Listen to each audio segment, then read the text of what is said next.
Hello everybody, welcome to Gregsbeerreviews today. Time to take that walk and go see what's in the fridge today.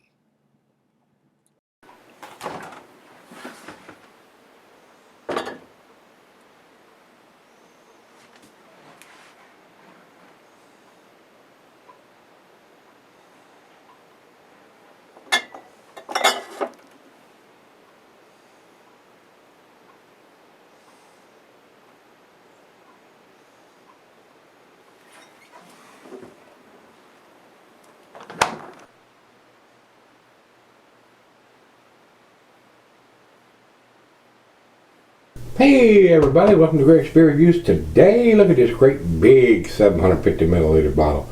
This is 9 Ladies Dancing from the Bruery. These guys are out in California, I'm pretty sure.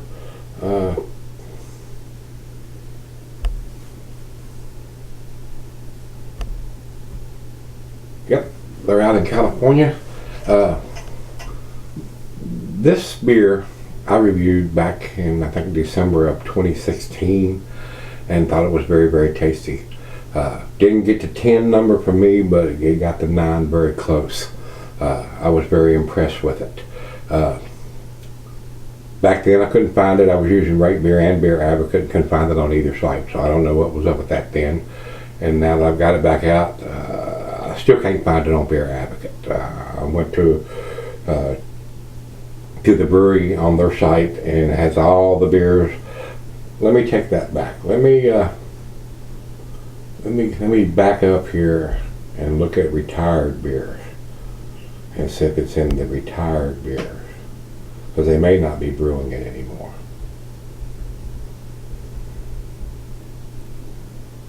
I just realized that, so let me take a quick look and see if it's listed under beers that's not being produced anymore.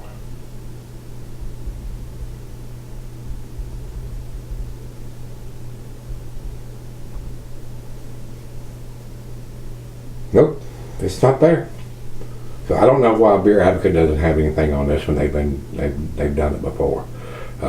So basically they're out of the ballpark, and I'm sure somebody will probably find it and say, hell, here it is. I don't jump through hoops, guys. If I type it in and then come back and I go and look at all the beers that the brewery has done and it's not there, that's it. That's all the time I'm going to waste with them.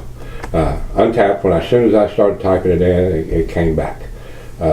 This is a big 11.3%er. Don't have the IBUs, and I'm pretty sure this one is dated somewhere. Maybe not. I don't see it on the front label. I don't see it on the back label, so I do not know. It does not say, unless it's stamped on the bottle somewhere, which I can't see right now. I'll take another look when I come back. So let's see. I got this from Donovan and the guys out there at Servall Liquors in San Diego. If you're in the San Diego area, go by and see the guys, see Donovan and the guys out there at Servall Liquors. And if you're not, jump on the internet at craftcity.com. If your state allows you to have beer shipped in, you can buy stuff off their website and they'll send it right to you. And it's packaged very well, and you might be able to taste some stuff that you can't get in your area. So check them out. So let's get on with this one, guys. Commercial script says here's a pick me up for the latest verse of our 12 Days of Christmas series. I don't know why it's not listed as the 9 Ladies Dancing. It says inspired by flavors and ingredients found in tiramisu, including ladyfingers. 9 Ladies Dancing mimics the Italian dessert by whipping together flavor combinations and layers of its own. This includes notes of vanilla, chocolate, and coffee. Clearly the leading ladies in this rich dessert-like beer. But it's a big beer, 11.3% in a great big bottle, enough to share, which I intend to do. So we've got all the information we're going to get, so let's jump into it and see how this has cellared over the time here, guys. Big cap. It's hard to get this opener in there, but I can do it. All right, we're going to go right down the center on this one. very cloudy coming out, and it's pouring a little bit more head than I thought it would, so let me back off on that pour. Super cloudy coming out of the bottle here. It's very brown. Alright. Little over a finger of head on that pour. It is a murky brown color, guys. Not much light coming through it at all. I can see a little light coming through the thin part of the glass down here, and not much at all, but it is a murky brown color. To the nose we go. And this is considered, according to Untappd, as a Belgian strong dark ale. I found it to be a little boozy the last time when it was cold out of the fridge. I'm getting the same on this. A little bit of boozy notes on it, cold, and they seem to have subsided the last time that I drank it by the time it came up to room temperature, but you can also attribute that of being used to drinking the beer, being sipping on it for a while. Sometimes you get acclimated or accustomed to drinking that magnitude of a beer, and it won't seem quite as boozy at the end of the beer as it did at the beginning of the beer. So, but I am getting that roasted malt, slight hint of some alcohol, caramel, toffee, maybe a little molasses, maybe some dark fruit in there once it warms up. Smells pretty good. It does. So let's dive in and see what we got. Cheers, everybody. Cheers, Donovan, and all you guys out there at Servall Liquors.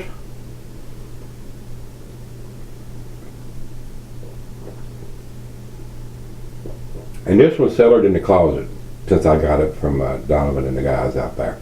So I don't know how long I've had it, guys. I'll be straight up honest with you.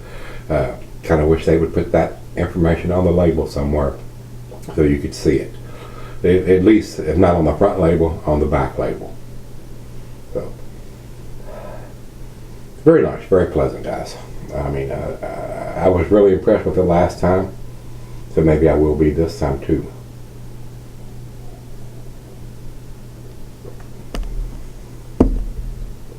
To me, I think this would be better if it was bourbon barrel aged. The bourbon notes might calm down some of the booziness or hide some of the booziness in them. Very pleasant. Very pleasant. Tastes like it might even have some candied sugar or something in it. It's kind of sweet for something that hasn't been brewed with lactose, probably. So, it's right out of the fridge. Let me pour her a glass and sip on it for a while. It's already leaving a very nice lacing ring on the glass from the sip or two I've had. And we'll come back and give it a grade. Alright, guys, I'm back. Got just a little left here. Decent beer. I mean, not as impressed with it as I was the last time that I had it. I think this would be a great candidate to put in a bourbon barrel. The booziness is not as strong now as it was when it was cold. Been sipping on it 35-45 minutes or so now, but it is a tasty beer. It needs to have some kind of vintage on it, even though it's a big beer. I would like to know what year it was done. They need to do that. At least put it on the back label, if not stamp it on the bottle somewhere. Decent beer. Not sure that it would be something that I would repurchase or buy again. For what this beer costs, there are better made beers. Even for what this beer costs in this great big 750 milliliter, you can get a bourbon barrel aged beer. Not quite as impressed with it as I was the last time. But a few more beers under the bridge since then, so it's very pleasant, I will say that. But there is still a slight, ever so slight hint of the booziness now that it's warmed up. But you got to expect that. It's 11.3%, or you're not drinking a 5% beer. Very pleasant aroma. Final chug.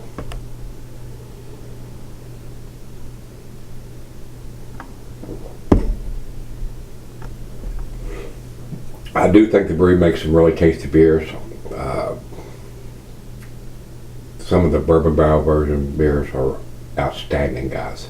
This one is not there. I think I gave it a 9 the last time. It's not even the A category this time. This is a B plus beer to me right now. So that's where I'm gonna get it. 88 from me, B plus. And like I told you, I couldn't find it on Beer Advocate, so we go to Untapped. Untapped has it at 3.72, which is in their B range. So I'm even giving it a better grade than those guys. I enjoyed this. You might want to drink this a little fresher. Like I said, I'm pretty sure this is a year or 2 or 3 old. I'm not sure because it doesn't have a date on it. Imagine that. It needs to have a vintage on it, so we'll know what we're drinking in case you want to do a vertical. 2 of them. I don't know if you'd want to drink 2 of these side by side of that big a bottle, unless you're sharing it with somebody else. So it is what it is. I did enjoy it. So, but I just don't think it's into the A category right now, guys. And I don't know if the cellaring has anything to do with that, or just the amount of different barrel-aged versions of these beers that I've had that doesn't impress me as much as it did the last time. So if you've had 9 Ladies Dancing recently, let me know what you think. Till we meet again, let's go see what's in the fridge.